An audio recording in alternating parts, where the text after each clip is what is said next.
I continue to be somewhat surprised at both what appears to be the general success of the Suika Game puzzle type and the speed at which other developers have moved to try to find their own way to capitalize on it. At its core, the concept is a pretty simple one, revolving around your ability to combine two of the same fruits touching each other, resulting in a bigger fruit taking their place. Your goal is then to try to keep doing this, gaining points, and avoiding any fruits going past the line in some way, ending your run. Playing the original version on Switch, I was pleasantly surprised by both its simplicity and how quickly it was able to pull me into a mild addiction for a few hours.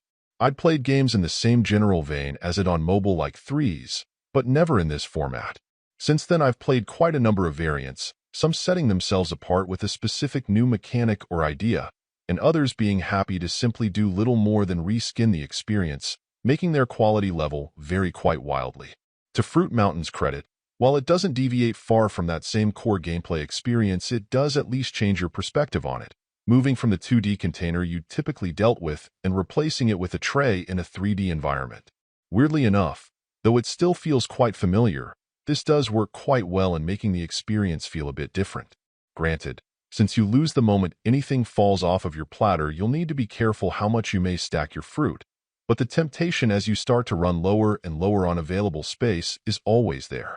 While it hardly revolutionizes this subgenre of puzzlers in any significant way, it does legitimately make enough of a change to the formula that it feels like it deserves a glance if you're a fan of that style of game. Sure, it isn't breaking new ground overall, but it would be foolish to dismiss the difference as a mere gimmick, as 3D models of various shapes and sizes interacting with each other does tend to be more unpredictable than in a flat 2D space. I still think I'd say the original is the best to start with, but if you enjoy that style of play, this is a novel variation on it. Overall, my final score for the game ended up being a 7.2. And if you're interested in picking it up, it's currently available on the Switch eShop for $8.99. Thank you for taking the time to listen to this review. And if you'd like more information or ideas of indie games worth checking out on Switch, be sure to click on the link provided in the description.